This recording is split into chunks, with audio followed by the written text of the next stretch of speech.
It's Trading Tip Tuesday. Let's talk about something many people may take for granted, including myself. Just the simplicity of moving averages, not to be confused with simple moving averages. But there are several types of moving averages.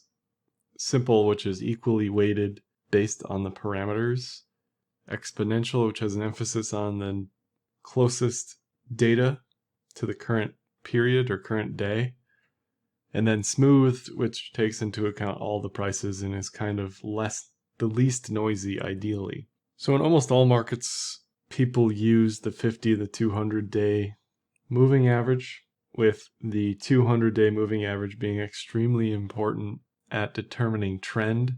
So if price is higher than it was currently based on the previous 200 days and or total trading year in traditional markets, then you can say, all right, well, we're bullish. If we're below that, if we're below the past 200-day average, then we're bearish. Some people, that's all they trade off of. That's the only TA they'll ever use. If it's above the 200, I'm bullish, I'm buying. If it's below the 200, I'm bearish, I'm selling. That's certainly one way to look at it. Now we can add a faster moving average. Fast and slow EMA or fast and slow MA strategies are probably the most common. And typically that's the 50 and the 200.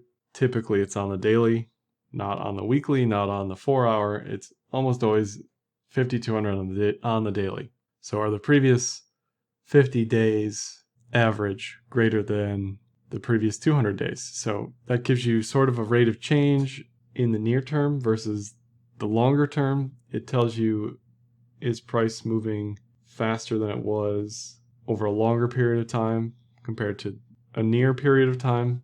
All this stuff is intuitive and basic and obvious, I think, once you start using it. But if you've never used it, you might be thinking, okay, who cares, right? These are just averages. This obviously can't help anything at all. But it truly is. Maybe it's a self-fulfilling prophecy, like every TA out there. Who knows? But people use it. It works. I use it. I include it in every article for a reason. If prices are above the 200, we're bullish. That's it. It's that simple. You know, you can read into it any other way you want, but if we're above the 200, we're bullish. I'll talk about it at the end, but you can also adjust these obviously to any parameter you want. You can use the 2-week, you can use, which would be 14 days.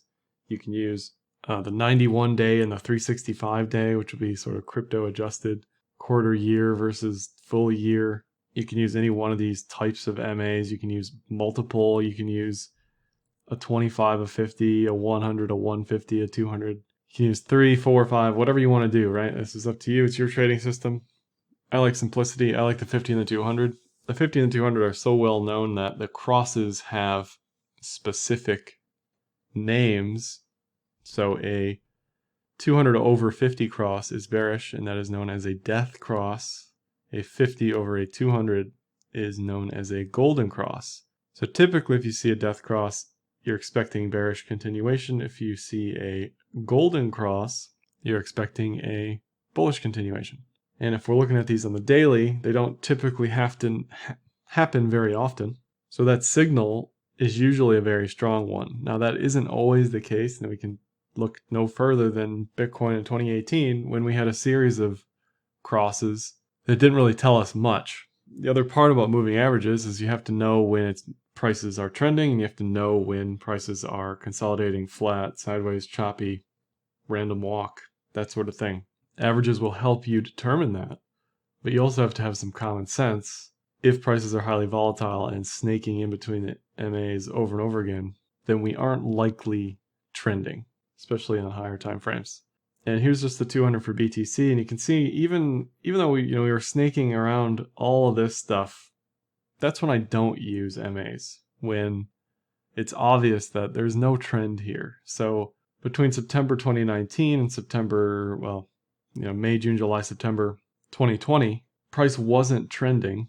Price wasn't clearly going up or down. It was staying within a range, right? It was range bound. So we're either trending, we're range bound, or we're somewhere in between. So the MAs, I like EMAs just because, I don't know why, I just do. I like EMAs because they have an emphasis on the latest data. And crypto kind of has a focus on the near term, in that if we are parabolic, we are just going to be parabolic, right? Like it doesn't care that we weren't parabolic 2 weeks ago. We're parabolic right now. So that's why I like sort of near term data capture in that sense. But if you're trying to figure out if we're trending, how many days, I guess you could also say, how many days are we above the 200, or have we been above the 200? How many days since we've been above or below the 200? So you can see here, we've been above the 200 since mid 2020 at this point.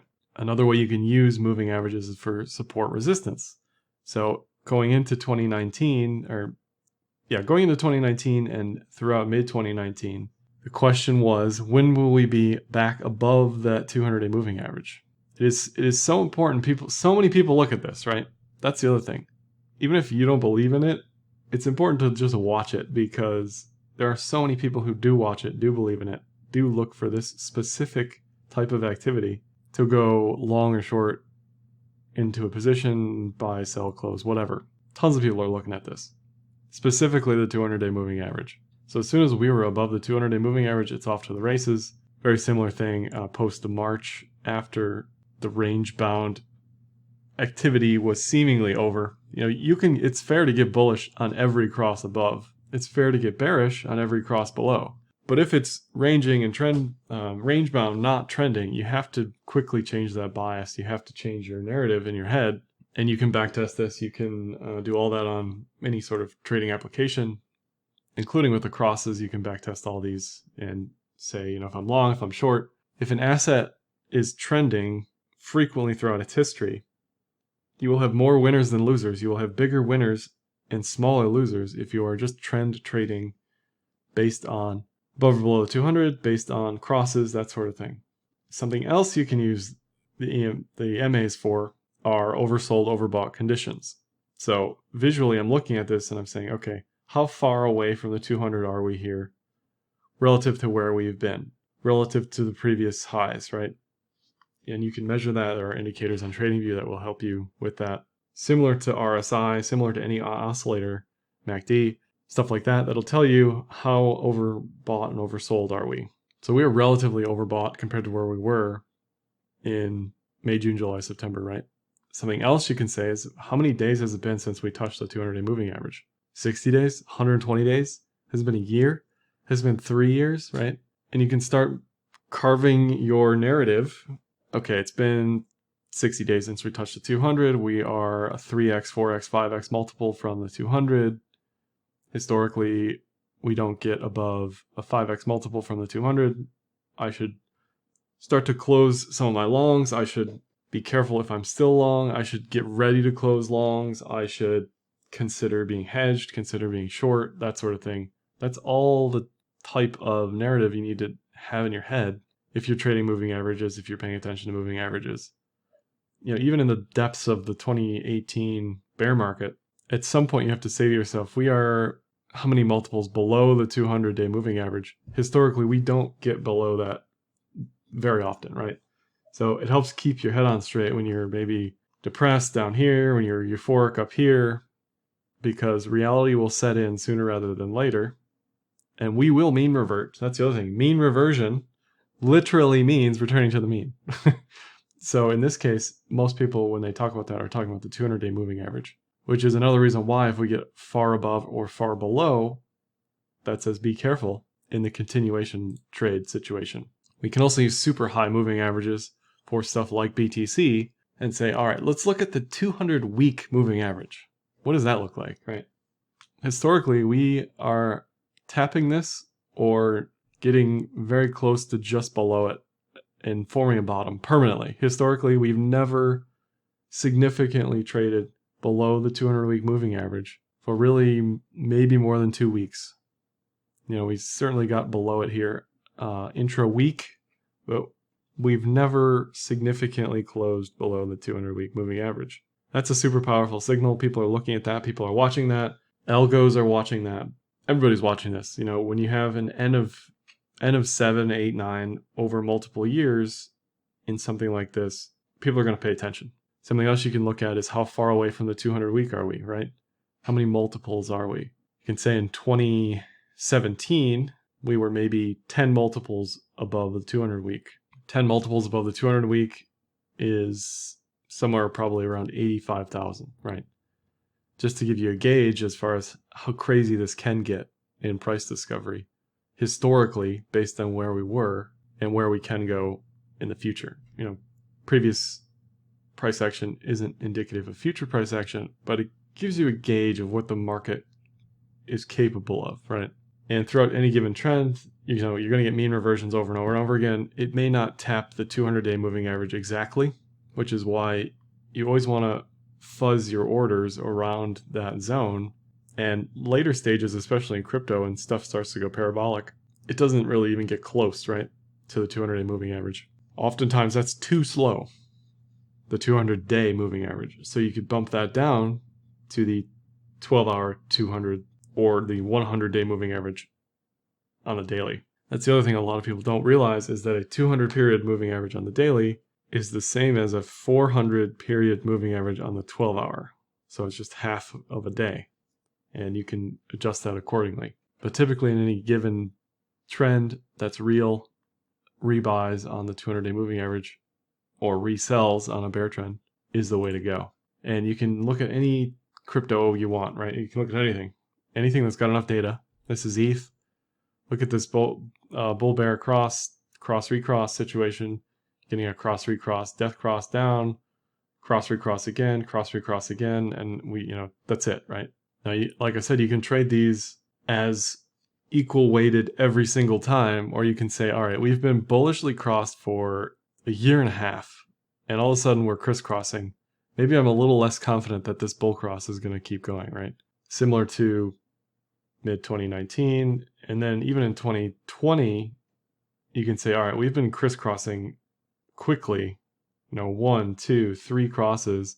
Maybe I'll wait a little bit to see if this is real, or maybe I'll wait to see if we can hold above the 50-day moving average, that sort of thing. So is it a little subjective? Yeah, it's dependent on risk, dependent on trade size, leverage, all the usual stuff like that. Here's link. And again, another way you can approach this is, if I'm bullish on something, I think it's going up, I'm not going to be buying when it's at all-time highs. I'm going to be buying when it's back at the 200-day moving average. I'm just going to set bids there, because historically, on any given thing, because of the principles of mean reversion, you expect a return to the mean over time, several times, if the trend is real. Even in March, when everything was mega bearish, we didn't get that far below Link's 200-day moving average on the USD pair. We can look at something else like Aave. It's a very similar story, right? Like, it doesn't matter what the chart is. If you're looking at a high enough time frame, if there's enough data, the averages will help you significantly. So again, 200-day moving average, 50-day moving average, rebuy, and you're just holding the entire time, right? Maybe you're selling, depending on how far away we are from the 200-day moving average. But if you believe in the buy and hold, you buy the cross, you rebuy any of the 200-day moving average taps, and you just let it do its thing, right? You ignore it in the bear market, and you just buy, rebuy during the bull market. Here's Maker USD, just one that was sort of on my mind. BAT USD is a very similar chart where you're getting multiple crosses over and over and over again in the same range historically. So this is a great example of when not to use moving averages. Even though we were actually bull crossed before this huge breakout, right? Before this 3x multiple, this cross was telling you it's bullish conditions. I wouldn't have trusted that, because historically it's been in this range the entire time. The crosses have done nothing but chop you up, haven't helped you at all, right? So you need to look at the coin. Is it a maker or is it an Aave, right? Does it have a history of doing nothing trend-wise, or does it have a history of just trending permanently? Zcash, probably a very similar situation. When it trends for a long time. When Maker survives, it doesn't do anything, right? It just stagnates. So I wouldn't trust the moving averages here. Here's ETH BTC, another example of when to trust the time frames that I'm looking at. So even though it's the 50 and the 200 on the 2-day, which is the 100 and the 400 on the daily, I want to zoom out because this chart has been a mess, right? If I look at the daily, it was bearish for a long time. Then the price was snaking in and out of price. The moving average price was snaking in and out of the moving average again. So even though all of this looks bullish pre-breakout, right? The question is, what is your confidence in that? What is my confidence in this 2-day chart? It's much higher than the confidence in the daily chart, even though it's still been choppy. Price, I don't know how people trade ETH/BTC or any chart that looks like this. It's just, you have to be so swift and agile and ready to change your opinion. Nevertheless, this bull cross in mid to late 2020 has held up despite how noisy price has been around that on the 2-day. If we look at it on the daily, it would have really shaken me out because price has been all over the place relative to the 200-day moving averages. The crosses look like they wanted to happen several times or did, and it's just too noisy for me. I mean, you can even zoom way out, go to the 3-day, and you can say, all right, there hasn't been a bull cross until, a couple weeks ago, there was a bull cross. Ever since then, everything else was noise. A few other things people like to talk about. You don't see this principle come up too often or even on the chart too often, but when you're expecting a bull cross, so prices above the 200, the MAs are moving closer together in this case. When you're expecting a cross and it doesn't happen, so you're expecting a bull cross here and it didn't happen, very often, almost 100% of the time, you will see a violent reaction, a violent bearish continuation in this case. You can say, all right, there was an Adam and Eve here, inverted. You could say we broke below the 200-day moving average here after being above it for so many days. That was a sign that this was bearish. But if there's an expectation of a cross and it doesn't happen, watch out, because that is typically a very violent move. And this is a great example of it on BTC in 2015 when that happened. Here's an example of the sort of a crypto adjusted 365 moving averages. You can see it doesn't change much as far as your entries, which is probably why most people don't use it. And if anything, it's slower than the 50 and the 200. I think the 50 and the 200 is used because it's sort of this happy medium between fast and slow. Now, you could always use the 100 and the 400, which is kind of close to these values, but I think the 50 and the 200 is used because most people use it. Here's a cool one that gets virtually no attention, but using the same period moving average but different types. So the MA and that smooth moving average, for example, and trading these crosses and looking at these crosses. I know people who just use this exclusively, I rarely look at it, but it is pretty interesting to just like back test, is the 50 and the 200 more accurate, or is the 100 more accurate SMA versus smooth moving average, that sort of thing. And then lastly, I just want to talk about Doge, because when there's something that is historically range bound, historically doesn't trend, this is the daily 50-200. Historically, this doesn't trend. Historically, it's between 13 and 100 sats. That is the range. It's pretty big for an altcoin as far as historically, basically a 10x from the bottom. But you're not going to see me using moving averages for the most part on something like Dogecoin, because I know the range. I know the range is from 0 to 100. I'm not going to care about the trend, right? I'm going to buy the lows and sell the highs. So you're not going to focus on, is it above or below 200? That's kind of irrelevant. It'll help you, certainly, especially when it's ranging or when it's trending like intra-week or between multiple weeks, like it did for between 2016 and 2017. Very clearly a bear trend that flipped. You get a cross, you get a decent entry, right? The other day when this basically went, 10x overnight, the cross isn't going to help you. It's going to be way too late. It isn't going to make sense. It's going to be super noisy if you go on lower time frames. It's going to be too slow if you go on high time frames. So this is a great example of when not to use something like the moving averages. So I hope this was helpful. I hope you learned something that you didn't know about or hadn't heard before. And you can let me know if you use moving averages in a different way than I discussed in the comments below.